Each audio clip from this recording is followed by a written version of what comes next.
Welcome, everybody. I'm Bill Bleyer, a board member of the Press Club of Long Island, former president of the Press Club of Long Island. Welcome, everybody, not only in Long Island, but through SPJ. We should have people from around the country. So I'm going to jump right in. So let me thank and welcome our panelists. First, we have Tom Brune, who's covered Washington for Newsday for 25 years, with stints at the Justice Department and the Supreme Court, the White House, and Congress. Previously, Tom worked as a reporter and editor at the Seattle Times, Chicago Sun-Times, and the Chicago Reporter. He was a Pulitzer Prize finalist for a year-long series on a Washington state initiative to end affirmative action in government. He co-authored the book Serpent on the Staff, The Unhealthy Politics of the American Medical Association. He's got degrees from Medill School of Journalism at Northwestern University and the University of Maryland, Philip Merrill College of Journalism, and he's taught at both of those schools. Next, we have Harold Hoser, who since 2015 has been the director of the Roosevelt House Public Policy Institute at Hunter College. Before that, he spent 23 years as the senior vice president for external affairs at the Metropolitan Museum of Art, where I used to bother him for art questions for Newsday stories.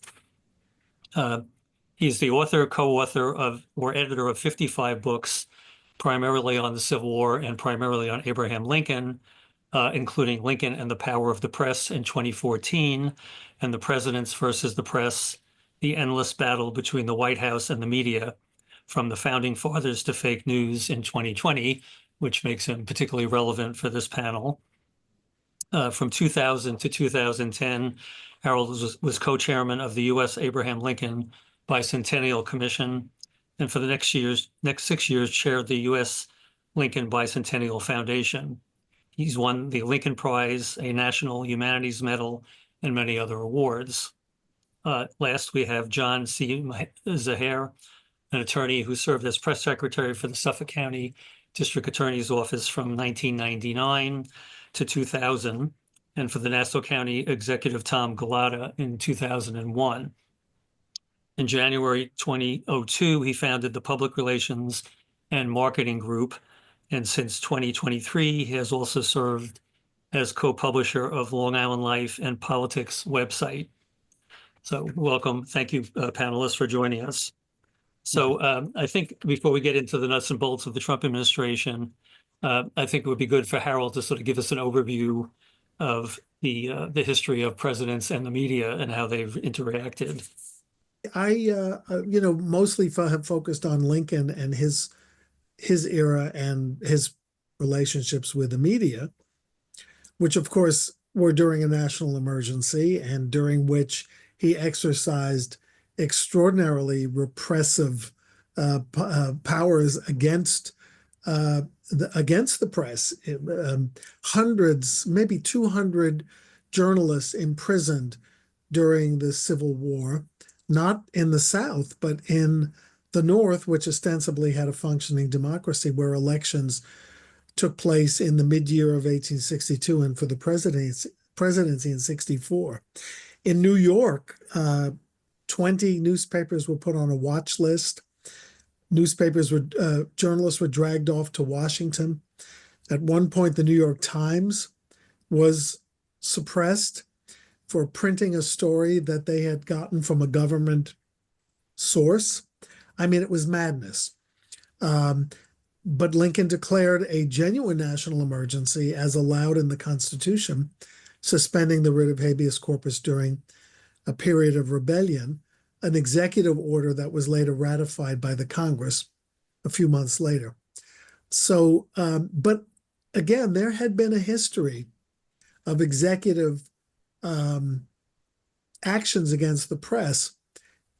The beginnings of partisan press in the second Washington administration back in the 1790s had created a lot of pushback from Washington. And then when his successor, John Adams, took office, they created the Alien and Sedition Act, which encouraged the suppression and arrest of editors.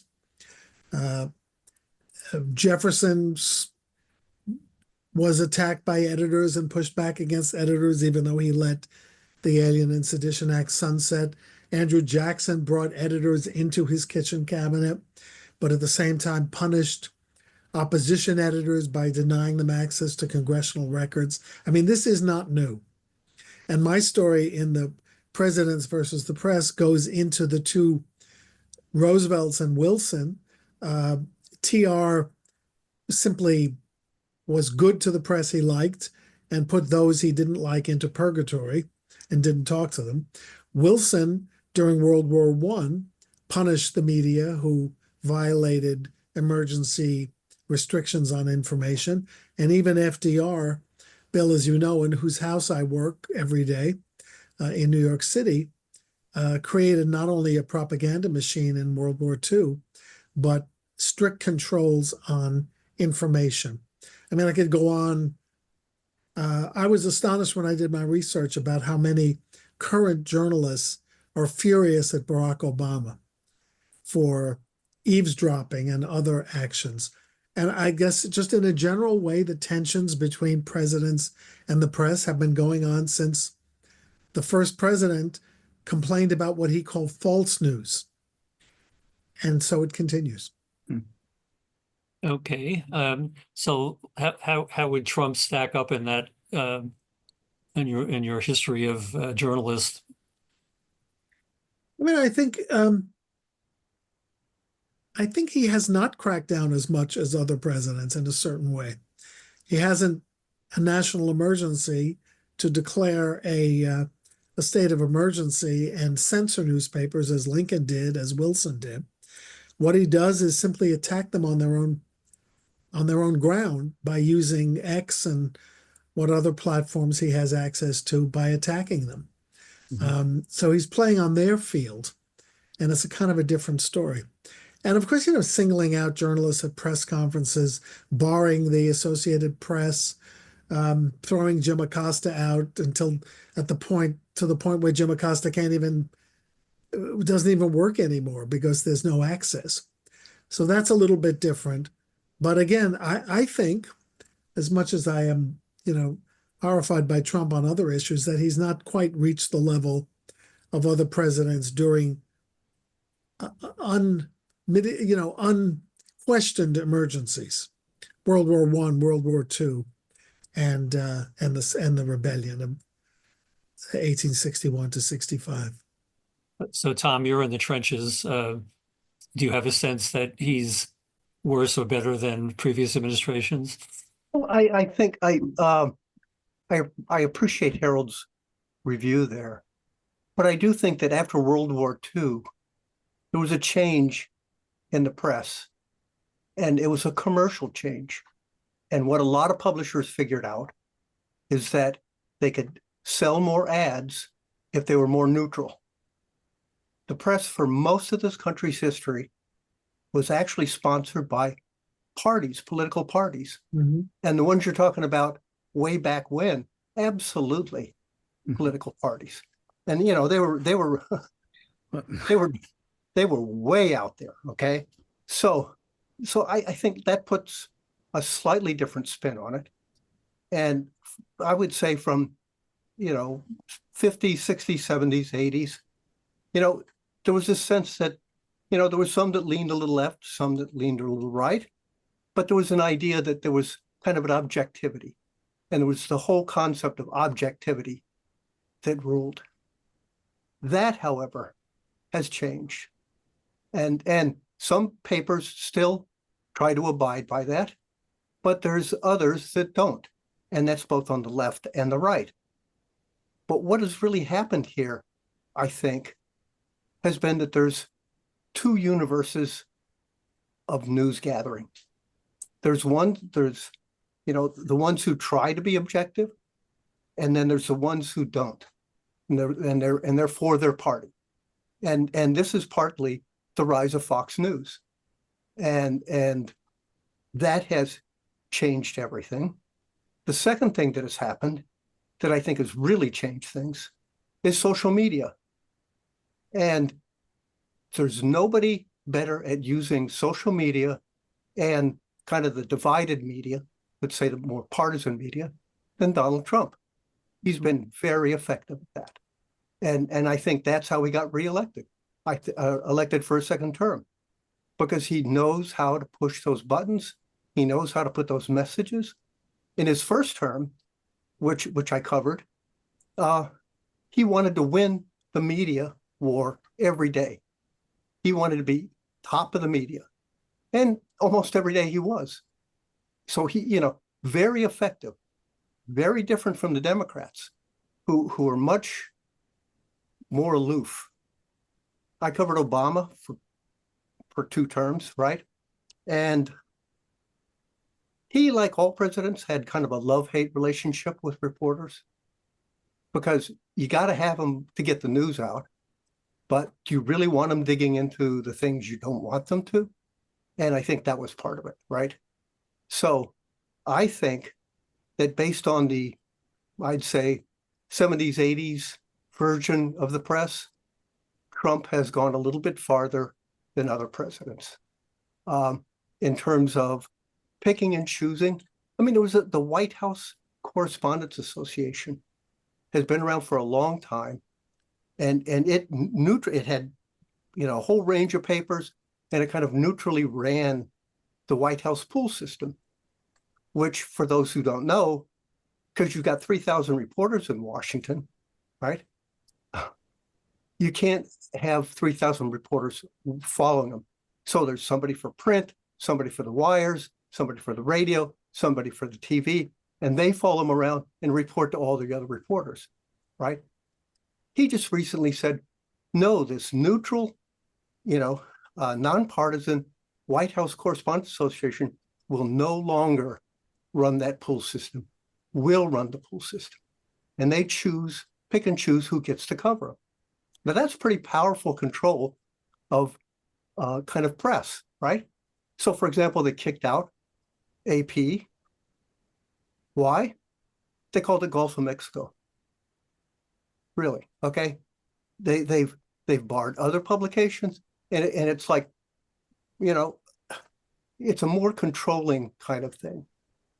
So I'm speaking too much, but my sense is that Trump has gone farther than any president that I've covered in the past 25 years. The thing I noticed, I had the interesting experience of covering him for several years when he was trying to build a catering hall at Jones Beach up until Superstorm Sandy kiboshed the idea. And back then, it seemed he was different. I mean, from what I see, is as much as he picked his reporters and people he liked and badmouth others, he would talk to everybody because he just wanted as much coverage as possible. So every time I wrote a story, he'd call up and complain that I quoted other people in the story instead of just him, like the Daily News or the Post, and he was never going to talk to me again. So the routine was, next time I did a story, I'd call his secretary, who'd say, "Hi, Bill," I'll put him on the phone. And then he would complain afterwards, promise never to talk to me again, and always pick up the phone. So he might complain about you, but he would talk to everybody because he wanted as much coverage as possible. But it seems like he's gotten beyond that, maybe because, as you guys are saying, that now he's got his own mouthpieces. He doesn't need all the media. He just wants his sources and the media that's favorable. But I mean, have you seen that kind of transition in him? What? Where I think he's willing to write off the AP and I think he's done a little bit of that. And at Newsday, once this change came, it was a little bit of internal thing, and I spoke to an ethicist, and he said, "Look, your job is to cover the news however you have to do it. So we're still in the pool because we want access." And bottom line, in covering the White House, access is everything. I know John hasn't spoken yet, but could I just jump in to say a couple of things? The AP is still covering him. He got 5 stories about his throwing AP out of the pool, and yet the AP is still picking up the stories from the pool. So he gets double the coverage. He's ingenious in that way. Let's face it. I think you acknowledged that he's a master of this stuff. He ostracizes the press that he wants to ostracize, but they still cover him. And if they have to pick up something that somebody else, or pick up off of his own tweets, he has 8 rounds of the same story.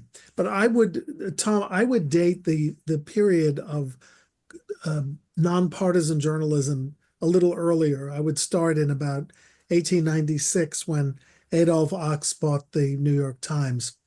And yes, all the 19th century press was either, after the realignment of the parties, either Republican or Democratic. But starting with TR, it was a headline-driven Washington press corps with the editorial writers writing the editorials. And I would also date the change to the end of the equal time provision and the beginning of talk radio. That was when the divisiveness started, and right wing, and to a lesser degree, sadly to me, left wing media began creating the great divide. But it's certainly there now, and I absolutely agree that the Democrats are kind of meek at this effort, and need to catch up with Trump's tactics. A lot of the change has been technology. Absolutely. As you mentioned, the radio stuff, and then radio, cable, right? And cable TV. Cable TV changed everything, right? It Yeah. used to be you had like what, 3 or 4 stations, I know. national Those were the good stations, old right? days. Yeah. And so there was just less diversity of point of view. That's absolutely true, right? Now there's such a diversity of point of view, but also there's kind of a loading up on one side or the other. So it feels a little bit about that earlier part of the country's history, way back when it started, where it feels very partisan. Even though I will say there are some publications, and I count Newsday among them, who try to be factual and report based on facts and research and reporting and talking to people. So I think that still goes on, but I think there's a lot that's skewed. I want to talk a little bit about how the coverage has changed, but John, I want to get you into this. I mean, as a consumer of news and somebody who's dealt with the media, I mean, how do you see it from the outside the trenches? No, I just want to say that both Harold and Tom made some great points. I also want to mention, the historical perspective that Howard provide. I think back to the first Washington administration when Thomas Jefferson, the then Secretary of State, was out there sponsoring and starting a newspaper to be partisan against his own president that he was serving in. So I think the historical perspective helps a lot, that it hasn't always been a nonpartisan press. And I do agree with Tom that the influence of technology, of how social media now today, talk radio, then social media, then podcasts today, there's tremendous opportunities to side stream, mainstream press. And Trump has done that, and he has done that very, very effectively. And also, as was mentioned before, he doesn't need necessarily the mainstream press. He'll take it, but he could go directly to voters. He could go directly to his supporters. And unfortunately, with the partisanship that we have, how many people are actually undivided. That just a smaller group of individuals every day that you're looking to persuade. You're almost out there trying to feed your base constantly, and I think that's what he does very effectively. And as mentioned with respect to how I was talking about how some of the Democrats aren't as effective, well, they don't have that figure like Trump. Trump has been a somewhat larger than life figure, and the Democrats have much smaller figures, and don't necessarily have that leader on the national level. I mean, Barack Obama was a great communicator, but I think Barack Obama was someone who was more of a traditionalist. He spoke with the mainstream media, and he didn't necessarily go to his base of supporters. In many ways, he considered him president. Himself, I guess this will be a criticism of Trump. He was president of all Americans. I don't necessarily get the sense that sometimes Trump thinks he's president of all Americans. He's president of his supporters. It doesn't necessarily have to appeal to all of them. That's an interesting point, I think. I did cover Obama, and the interesting thing about Obama is that he really didn't like the press much, right? I mean, of course, he knew he had to work with the press, and he worked with many people very effectively. but I can remember this one moment. So remember I told you about this pool duty situation where you have a handful of journalists following the president around and letting everybody know, send out notes, and then people can like actually write off of those notes because it's like sanctioned as a source, right? So after Hurricane Sandy, right, he does a photo op at FEMA. Every president does that after a disaster, right? Bush did it, everybody does it, right? So I was the print pool guy, and I went there, and I just talked to people on Staten Island who still weren't getting any help. Not even the American Red Cross was there yet, right? Mm-hmm. And so he's sitting there, kind of like, looking at all the equipment and talking to folks, and I'm the print pooler there. So I say, Mr. President, what are you going to do for the people of Staten Island? They really need help. They say nobody's come to help them. And he just kind of looked up like that, right? And when I got back to my office, I got a call from one of his aides who said, well, no, I'm not going to, question, the legitimacy of that question. But I said, wait, I'm a reporter. I ask questions. I ask questions about things that are happening to the people who might read my paper and other papers. So it just shows kind of a flintiness on his part, right? Mm-hmm. So here's another kind of measurement, right? When the presidents go off and they come back to the White House and their helicopter, Marine One, lands right behind the White House, then he has to walk a certain way into the White House. And there's always a pool of reporters and guests of the White House who are in these cordoned off areas leading into that White House, right? Okay. George W. Bush would on occasion stop and chat with the press. Barack Obama, never. He always went straight into the White House, right? Donald Trump, all the time, right? And I mean, I can't tell you, there's the rotor on the helicopter going, and you're trying to hear him talk over the sound. It's pretty amazing. But it's just kind of a personality thing. And Donald Trump, more than any president that I've covered, actually loves the media. He may hate them in a way, but he loves them because they're exposing him to the public. All press is good press, Tom? Yeah, kind of like that. Sure. Yeah. Remember, Reagan used to get questions shouted at him, and he would cup his ear to emphasize that he was hard of hearing because he didn't have to answer. And that was his art of avoiding the gaggle. Yeah. When he came in off the helicopter. Those days will never happen again. I mean, Biden did not stop often because his staff did not want to expose him to rapid fire questioning. But you're absolutely right. Trump does it every time. And even if the press is bad, John, you're right. He'll have the last word at night from the golden toilet if necessary with his social media posts. John, I think you were kind of making this point. Right now, presidents can go straight to the public, and they don't need the press as much as they once needed them, right? Yeah. And so you've got YouTube, you've got social media, you've got videos to put out. C-SPAN, I love C-SPAN, right? But it's another venue where he is accessible.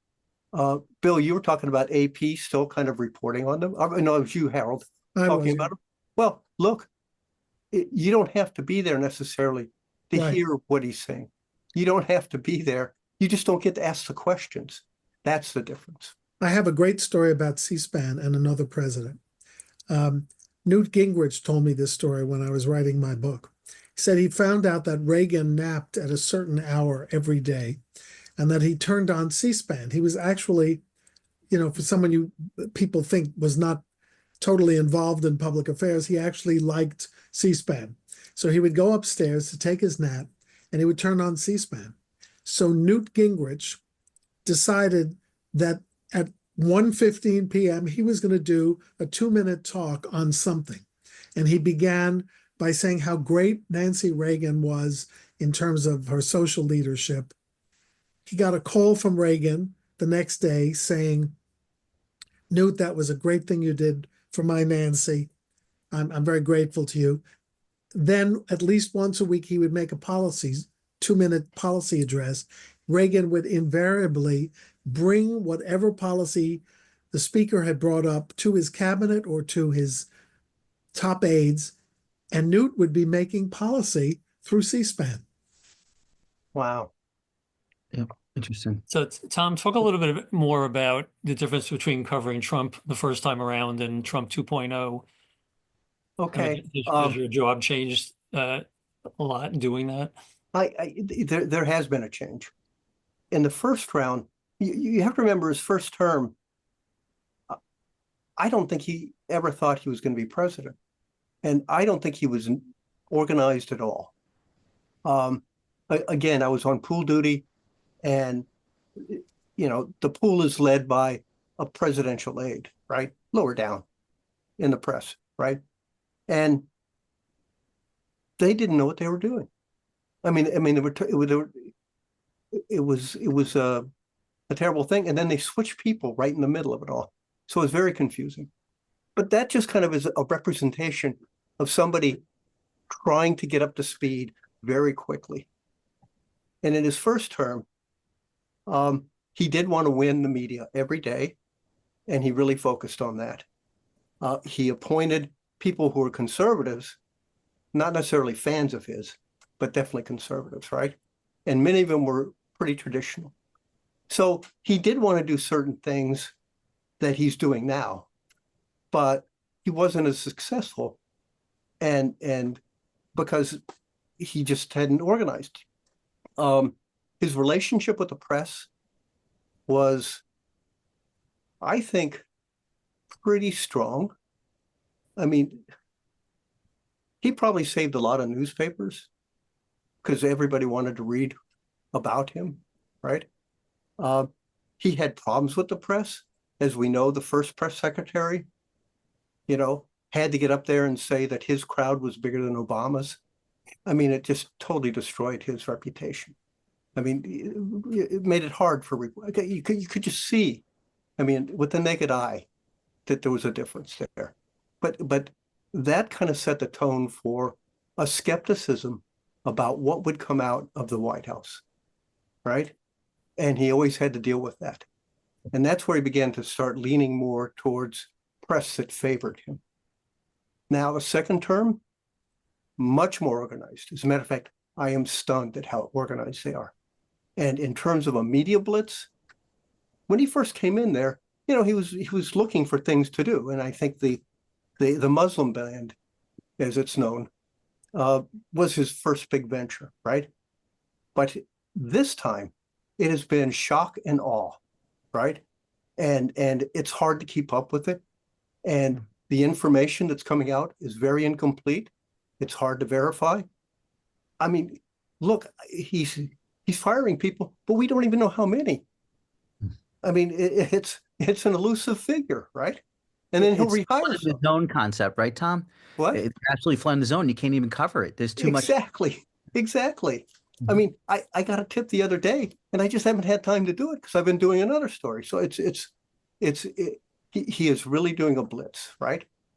And I think the interesting question is, when does that play out? How long can he keep that up, right? Mm-hmm. And in terms of dealing with the press, he's been much more clear about wanting press to give him favorable coverage. I think we look, knocking off AP. I mean, AP's been around forever, and it's pretty straight. Okay, there's a few. I mean, but it's pretty straight, I think, right? It just knocks it off for the Gulf of Mexico. I mean, what are you going to do with that? So I think that he feels he doesn't need the press quite as much as he did the first term, because he does have, I think there's a larger universe of press that is favorable to him now than there was in his first term. And so that's where I see it standing right now. But what do you guys think? I think the decentralization of media is a very key part of that. There was I was just looking it up. There was a Wall Street Journal article written right after the elections, and I was pretty amazing at how the campaigns geared their efforts towards these decentralized forces in media, such as social media, podcast, radio programs, etc. And the one thing I found astounding was the average that was reported in the article, and I'm looking it up here. The average age of MSNBC, the average median age of an MSNBC viewer is 70 years old. Fox News, 69, and CNN is 68 years old. Really? So to reach, yeah, this is in Wall Street Journal very shortly after the election. And Wow. just in terms of how the campaigns geared themselves to new media was astounding, and I think that you're continuing to see that in during the Trump administration. That's how he's communicating, while he's still playing to the mainstream media. A lot's being communicated to the to new media. And especially you see it in the growth of podcasts. Everyone has a TV show, it seems like, or a radio show these days, and is talking about Trump and other things. You see a proliferation of it. Do you think the Democrats are not as adept at doing the social media, John? I think they're adept at doing social media, but I just don't think they have that, that figure that attracts, the attention. And you think about some of, today you have, figures such as, Joe Rogan, and before you had, figures such as Rush Limbaugh. And of course, Donald Trump himself. The Democrats have not been able to compete on personality basis. I'm not sure why, but with the personality, a lot of news these days is entertainment. Fox News certainly showed us that, and they drove the news rather than reporting the news. They drove the news coverage. And I think I think that's certainly a part of it, where maybe Democrats feel like they need to be, by media, by mainstream media tenets, and feel like they need to be objective in some ways. I don't think that's necessarily the case on the right. I think it's more of a partisan message that is getting out there. I know in our little newspaper, our digital newspaper, we take the position of on the news side that we will be as objective as possible, and of course, what you choose to cover is a big part of that. But on the editorial side, we're conservative, and that's mostly and we'll take other people's opinions, but that's our take on things, that we try to be objective on our news coverage, and Republican conservative on our editorial coverage. So Tom, I'm just curious how your job has changed from Trump 1 to Trump 2. Obviously, there's a lot more to deal with. Has your routine changed, or your news judgment of what's the story changed? How does it affect you and Laura? Yeah, I don't think my news judgment has changed much, but what I think is picking and choosing what we write. There's been some internal changes at Newsday. It's much more of a local paper now than it was the first term for Trump. And I was writing the story of the day in the first term. I can remember being on, they changed it so we had 7-day coverage. I was the only reporter in Washington era.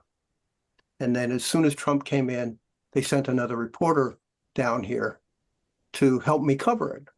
And so I would do Tuesday through Saturday. And my colleague at that time, Emily No, who's now at Politico, she did Sundays through Thursdays. And I'll never forget the Saturday I came in, and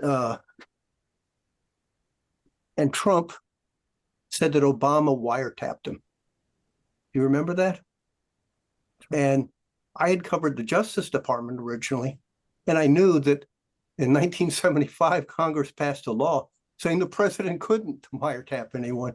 And there's a whole, very detailed procedure to get a wiretap on someone by the federal government. And so this just astounded me. And so this was a big story. It was worth doing, but it just was kind of the story that you ended up scrambling on because you were always having to work harder to verify the facts that you could report with some of the things that Trump said than other presidents. Now, all presidents tilt a little bit. I get that, right? But boy, he, a wiretap ordered by Obama. I mean, that would have been just astounding. And when it came down to it, the guy they wiretapped actually had left the campaign. So there was a whole nother Russia connection. And I know it was Russia mania then, but we did more of that. Now we're trying to focus, how does this affect Long Island, right? And so every story has more of a focus on trying to take the big issue and bringing it down. So I've tried to do that with all these big issues. And Laura and I are working very hard because there's so much going on. And there's no question that Trump was well prepared to just come in and roll through a lot of priorities. Not so much in the first term, very much in the second term. How has that changed the coverage for Newsday and the other media, do you think? I mean, The shock and awe. yeah.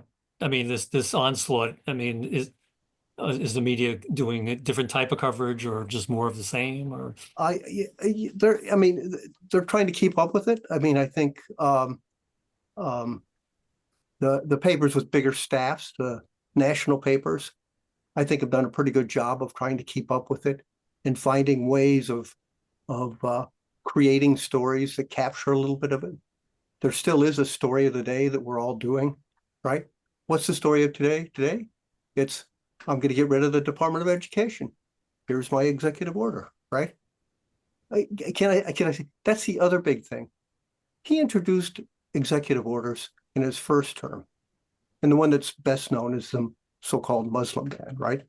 Where there were certain people from certain countries that were mostly Muslim who would not be allowed in, right? He's doing executive orders almost every day or every other day of the week, and they're all about big things, right? The other big difference is he is really out to shrink the federal government. I mean, I understand that there's a huge debt. Believe me, I know that, right? But, I did a story saying, well, how did Clinton do it with his reinventing government through Al Gore, where they shrunk it, back to 1.8 million workers, the same as when Kennedy was in office, right? Well, that was, Tom, that was a period of time in the second Clinton administration, or actually in the first Clinton administration, 94 to the 2000 period, where you had once Clinton lost, or Democrats lost Congress, Newt Gingrich's contract with America came in, and you had such a strong anti-debt, anti-deficit mentality within the Republicans. In fact, it was our own local, Rick Lazio and John Kasich on the budget committee who was the last time we had a surplus for 2 years, 99 and 2000, I believe, or 98 and 2000. So I think that was a big part of what had occurred during that time. But today's debt is so far out of control, and annual deficits. I wrote an article on the debt and deficits for our publication. And if you're looking, if there's a crisis of the administration and the crisis hasn't occurred yet, that's the crisis I think that Trump is trying to address, is this $33 trillion debt. We really haven't seen that. It's not COVID. It's not some of the other events that have occurred in our recent history, but he's trying to make that the crisis, to rally around and to address. Through Doge and other things. But no, I agree. That's exactly what he's trying to do. Yeah. But he's also trying to get rid of all the departments that he doesn't like, right? Sure. Right. And he's also doing it in a very unorthodox way. Yeah. Through I mean, executive order. he's not working with Congress. You know, Yeah. most of those departments he's trying to wipe out were created by Congress. Yeah. And Congress has the power of the purse. And And he doesn't care, right? Yeah, And most, apparently the Republicans don't either because they really haven't protested much. Yeah. The question I have is, you have all this litigation from all these executive orders. At some point, I guess he realizes that some of his executive orders will stick, others won't stick. And I think that's ultimately, true. and in the end, the result will be, reduced size of government. But I guess a lot of these will still be, potentially heard by the Supreme Court, but not all of them. No, that's true. That's true. There'll be some key cases that go up, right? Mhm. That's another big difference, Bill, is I've never had to follow so many lawsuits in my life. I mean, we're talking 100, 120 at least, right? I mean, it's this real interesting battle where we're really testing the strength of the American system, the constitutional system of three branches, co-equal branches of government, keeping each other in checks. Yeah. What that relies on, however, is that everybody believes in that concept. And Russell Vought, who runs the OPM, and the president himself has raised questions about both the power of Congress and the power of the courts. I mean, take this case about, flying these guys out, these El Salvadoran folks out. Judge says, wait a minute, let's review this. And they say, no, they're gone. It's going to be interesting to see if the president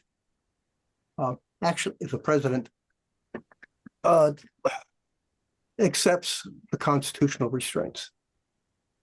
I mean, it seems like right now we have it's two branches of government because Congress is sort of just, watching from the sidelines. I mean, do you folks think that, assuming all these, lawsuits will end up in the Supreme Court, if the court rules against him, do you think he'll actually pay attention even to the Supreme Court? I hope so. I mean, he showed a little deference to Congress today when he said the intent of this executive order I'm signing to get rid of the Department of Education, right? Is my goal, but we can't totally wipe it out because it's Congress created it. And so it takes a congressional act. So, Harold and John, in either order, as consumers of news that Tom and others are doing, I mean, how would you rate the media's job of trying to keep up with Trump in this administration? I think they're doing a good job. I mean, I don't watch Fox News, I will admit, but I think the print press and the 70-year-old plus platforms that I watch, apparently I'm just a little bit higher than the median age, which is pretty depressing, are doing a very good job. I'm not sure it makes a dent in a totally divided country, and sort of an evenly divided country. Where I think the press has fallen is not challenging some basic tenets, and one is the idea that Trump has a mandate to kind of rule or ruin. He didn't get a mandate. I mean, historically, he did not win 50% of the vote. He won the 7 swing states by 2 points or less. So he had a decent electoral majority, which he has exaggerated into one of the greatest victories of all time, which, compared to Nixon and LBJ and FDR and Lincoln's second term, is just not true. It's just not true. I think the press is exhausted about pushing back on everything. So there's a sense of picking arguments that's out there because Trump will lie and prevaricate a mile a minute. As Tom and everyone has said, flooding the zone with misinformation, hoping that his one nugget gets through unchallenged. And I agree with Tom that it's a bombardment and it's well organized this time, where it was kind of a surprise and disorganized in during Trump 1.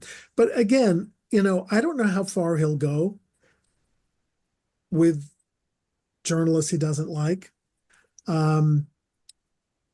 when push comes to shove. But and I think Tom will agree with this from his historical sense, that this is still nothing like what my guy, Abraham Lincoln, did during the Civil War. Nobody's been locked up for disagreeing with him without a trial, in a military prison, forced to sign an oath of allegiance before being unimprisoned, right at Fort Lafayette, south of Brooklyn. A lot of journalists were put there. New York newspapers were closed in a presidential election year, 1864. The New York World and the New York Journal of Commerce, which still exists, by the way, and is re-examining the record. We're not at that stage. I think if Trump actually read history, we might be in more trouble. If he understood the outrages that were committed against the press, it may be justifiable. Lincoln could have shut down all the press. Instead, he picked and chose. But it's a fraught moment. I think But a lot Harold, of people are depending on the press to be the truth tellers in the next. I mean, it's only been 60 days. My gosh. Harold and Tom and Bill, what about is there any real sense of fear of potential defamation lawsuits by Trump? Is that a factor out there that media considers? I mean, Trump has always sued newspapers. In my book, I talk about, his pre-presidential years when he sued newspapers every month. I was amused by Bill's story that Trump would call him and say, "You didn't, how dare you quote other sources?" But he's been after newspapers. I mean, he used to call the New York Post at night and disguise his voice and use a false name to advance his own social stories by being the greatest lover in New York City. I mean, it's a mania with him. But again, it's kind of benign compared to other presidents during wartime. I think the real scary thing right now is that he's close to declaring, and maybe de facto he has, declaring a national emergency, which would liberate him to constrain the press and everybody else. That's the part I fear. What is this national emergency that he's citing that allows him to, now he says he can invade any household without a warrant? And that may not be just on immigration and gang issues and campus unrest issues. It can be anybody. What if it's a political opponent? What if it's a journalist? Quick, Harold, you appreciate this. A quick historical note. One of the journalists that Lincoln imprisoned was a weekly editor out on Greenport on the East End, Henry Reeves, who ended up in Fort Lafayette for writing anti-Lincoln, anti-union, anti-black editorials. He never even signed the thing. They just let him out after 4 months. He went back to Greenport and kept doing what he had been doing. 4 months, that's a long sentence in those days. Yeah. Do you know what year he was imprisoned? It was pretty early in the war. You have to tell me about it. Well, 61 is when he cracked down on all these New York papers. Yeah, I think it was 61. Yeah. but It didn't hurt him any. Reeves went back and became a state senator. By the way, one of the reasons I say the press has to be a voice for its own protection here is that in 1861, when the Lincoln administration, I mean, he never did it directly. The State Department did it. The Post Office Department did it by refusing to mail newspapers. Lincoln kept his hands clean until 1864. But if you read the editorials by Henry Raymond of the New York Times and Horace Greeley of the New York Tribune, they said absolute freedom of the press is not guaranteed. And people who are anti-American, anti-union should be imprisoned.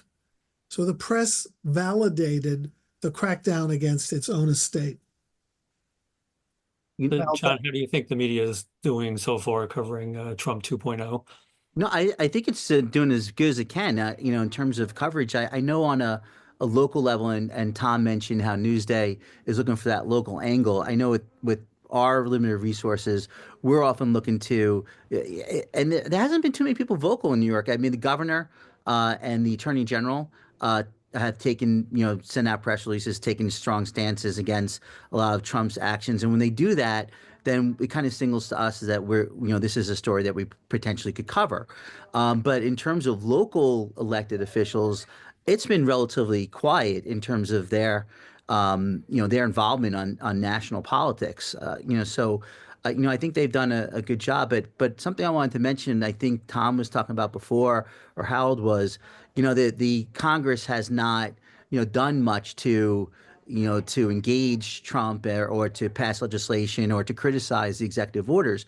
But the one things I look at very closely, and I think as Tom was talking about his level of popularity, how much he won the election by, it was a relatively, maybe in the recent years, a relatively close election. The Electoral College made it seem less close. But I look at his popularity. I look at the Siena polls.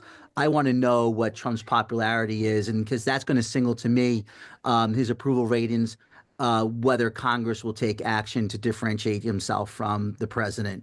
And, there hasn't been too many elections post in the last 60 days. There'll probably be a few congressional races that will be coming up. On Long Island, we saw, I was looking at even the special election out in Southampton the other day to see what effect that, whether there was a Trump effect there. And I think somewhat surprisingly, Republicans did very well in a town that leans Democrat, especially post-COVID and a greater population from New York City moving out there. Obviously, all races are, depend on the two candidates. But that's the type of stuff I look at is there's concerns about recession. There's, other concerns about the economy and so forth. And the honeymoon will be over at some point. So what will happen will Congress start to differentiate? Will Congress start to, push back against Trump when they see his popularity potentially waning or not? Maybe it won't continue. Well, so far, I mean, clearly, Chuck Schumer doesn't think it's worth pushing back. And the big media story of the day, which I kind of blame the media, is not about Trump being outrageous. It's about Schumer being challenged by the progressive forces, principally in the House, about ducking on the CR. So it astonishes me that there could be an election that involves the economy and a potential recession and the price of eggs, and there isn't more pushback against the administration and crazy tariff policies and all the lies about ending the inflationary cycle on day one. It's interesting. I think you're right that Trump is kind of impervious in many ways. As long as he keeps complaining about the status quo, even though he is the status quo now. I mean, he's the guy, he's the lightning rod, but he's still railing against, he said Joe Biden couldn't walk the length of the Kennedy Center. Who cares? I don't care. He's still getting a story in the New York Times about how Biden couldn't walk the length of the Kennedy Center. I put that on the Times, by the way. At some point, he's going to own the economy, and obviously he should own it now, in my view. The press should hold him more accountable now, because the tariff moves. I think the press. Here's a story for Tom. Has Donald Trump? Has he sold short on stocks? I've never seen a president actually volitionally drive the stock market down 10%. He must be holding short on stocks. It just makes no sense otherwise. But how do we? Let me just correct John for a minute. I did not bring up the point of the popularity of the president. Harold did that one, but that's fine. Okay, I have no problem with that. Mm-hmm. He said it accurately, but just so you know, because that's really not what I'm writing about. I'm not writing about that kind of popularity. What I'm writing about are how much he won by. I'm writing about his actions. Mm-hmm. And it's his actions now that I think matter the most. And the thing that we do traditionally in newspapering is we say, how does this affect the people? And that's what I'm trying to do. How does this affect people on Long Island? And so a lot of this, yes, it hasn't been 100 days yet. that's at the end of April, right? I mean, we're just at the very beginning of all this. And it's going to take time to see how it plays out. I mean, you pointed out the court cases, you pointed out pushbacks where, somebody will say, hey, who's a Trump supporter? Hey, you can't do that because that hurts me. And he says, okay, you're right. I mean, so it's well planned, but it's also somehow ad hoc, right? Both. So It's amazing. It's a lot to cover. And to cover accurately is what our job is. When you've a couple of you mentioned, the lawsuits, when Trump is done even before the White House, and there's a lot of conservative groups pushing to change the libel laws, Times versus the Sullivan. Where do you see that going, if anywhere? Nowhere if the courts have the final say. I mean, we'll see. I mean, I would say that maybe the Senate Majority Leader would not give him a pass on the filibuster for something like that. But who knows? We'll have to see what he does. We'll have to see if Congress if the Republican Congress even decides that's what they want to do. Okay, I think we're not getting questions so much on the webinar, but on the chat. Let me just end with one question: is where do you see the future of the media and the presidency going? Is Trump irrevocably change that, or once he's gone, will it revert more back to the tradition? I'll answer first because I think we'll point that Tom not made up. Sorry, Tom. Made is something maybe if we had more time we could have discussed. The best communicators are those who understand the new technologies of reaching people. You go back to Lincoln and the telegraph, FDR, the master of the radio, John Kennedy, the most telegenic president in American history, Obama using a White House website for the first time to enhance his message, and Trump, who is from the beginning, from 8 years ago, was a genius at using social media. I don't know what the next step is. There's something coming that we can't predict. And the leader who emerges as the conqueror of the newest media will be the next big thing. Interesting. I think that there's no going back.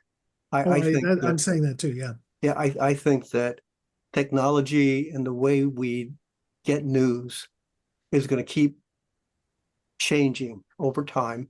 I mean, let's take so-called Twitter. Now there's an X and now there's a blue sky, right? So you're beginning to see the same division within social media. Within each right. Platform. And so that's going to keep developing. And I think the big question is there going to be a cooling of kind of the heatedness of this partisanship?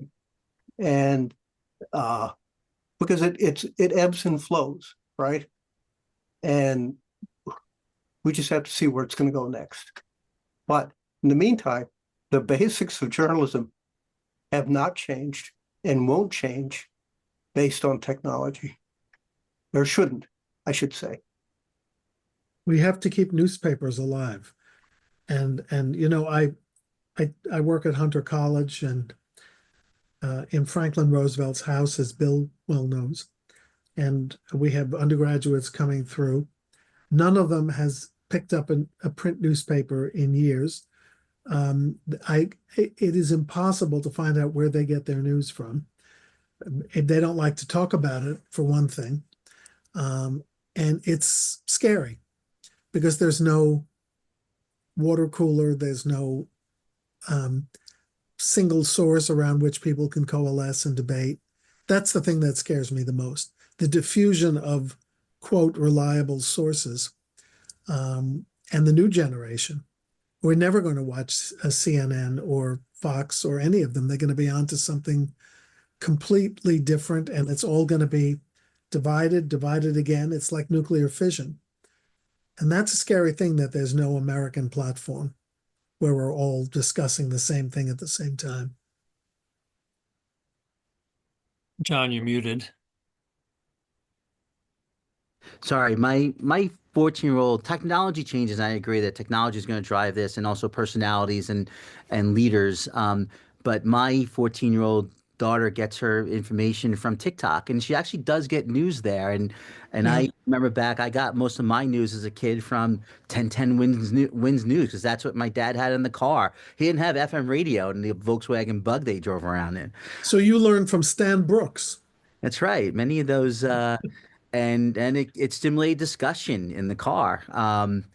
So, but technology is going to drive this, personalities and so forth, and there probably is no going back. But I hope that, that the mainstream media, the newspapers and the New York Times, Wall Street Journal, Newsday, et cetera, they're important to try to, maintain that, or build that central, commonality and less division that we don't get necessarily from new media. Whatever the platform is, I remember Arthur Sulzberger Jr. was giving a tour to some Metropolitan Museum board members. I think it was actually Punch and Arthur, and of the new printing facility in Queens. And we said, boy, this is the most modern newspaper we've ever seen. Of course, they fired all the people who did it, and they just had robotics. But and either Punch or Arthur Jr. said, this isn't a newspaper. This is a platform.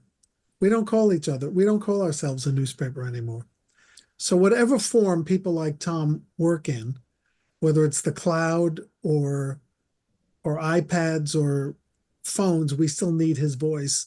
I mean, I dread the day that I can't read print papers, but it's probably coming. But we still need the professionalism and the authority that we get from print or the websites of the print platforms we love. Yeah, they're email blast. Hey, John, how is the local press doing? The local press. Well, I mean, in terms of I think local newspapers have been under extreme pressure over many years. I think that advertising drives things, and if there's so much more opportunities to spend your advertising dollars and potentially more effectively, I know that on the marketing side of our business, it's rare that we will recommend a local newspaper, and it's usually not for the purpose of driving new business, when you have many opportunities out there, such as Facebook or Google, that are going to be measurable and in many cases give you results. So I think it's very challenging for local newspapers these days. A lot of them survive on legals. What would happen to local newspapers if you didn't have the legal requirements to be published in them? I think Newsday itself would be under extreme pressure at that time. So it's a tough environment for local newspapers, I think. Well, I want to thank all the panelists for a very interesting discussion and a lot to think about. As I mentioned earlier, this will be repeated on our YouTube channel once it's cleaned up in a couple of days. And thank you all for participating, and thank you all out there for watching. Thank you for having me. Thank you, everyone. Okay. I've That was got to a go pretty pack good some discussion. watching. Thanks, guys. Yeah. Bill, let's do it in 6 months if we're still alive and well. Okay, sounds See like a what- plan. Well, See what's happened. Because as Tom said, I mean, it's 60 days today. It's just 60 days. Yes, we'll definitely need to keep an eye on all these issues. Yeah.